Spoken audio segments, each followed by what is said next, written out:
Good morning, hello guys, welcome to my blog. তো আজকে ব্লগটা একটু অন্যরকম হতে চলেছে। আজকে আমি ইউনিফর্মে নেই। আজকে অফিস নয়, আজকে যাব আমি হচ্ছে নতুন ফ্ল্যাটে। আমাদের ফ্ল্যাট চেঞ্জ হচ্ছে, তো তাই বেরিয়ে পড়েছি। আমি যাচ্ছি রেডি হয়ে এবার। লিফটে চলে এসেছি, এবার চলে যাবো ফার্স্ট ফ্লোরে।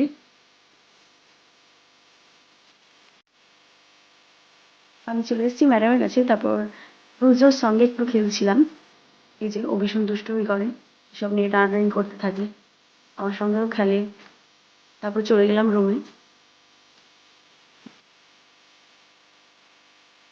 তো রুমে আসার পর আমি ঠেকুয়া খেয়ে নিলাম।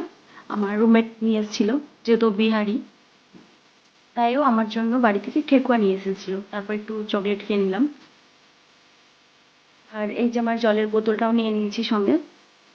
এই অবস্থা, আমাদের এখন নতুন ফ্ল্যাটের কাজ চলছে, এখনো শেষ হয়নি।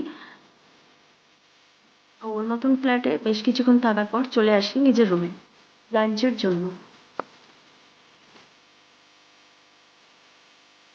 আজকে দেখবো মেস থেকে আমাদের কি কি দিয়েছে খেতে। তো আজকে ছিল হচ্ছে লাঞ্চে মাছের ঝোল, ভাত। লাঞ্চ করার পর আবার চলে এসেছি নতুন ফ্ল্যাটে। তারপর যাই রুমে, রুমে গিয়ে প্যাকিং করা শুরু করি, যেহেতু আমাদের রুম শিফট হবে নতুন ফ্ল্যাটে। তো ব্যাস, তারপর ফ্রেশ হয়ে যাই। আজকে এতটুকু। টাটা।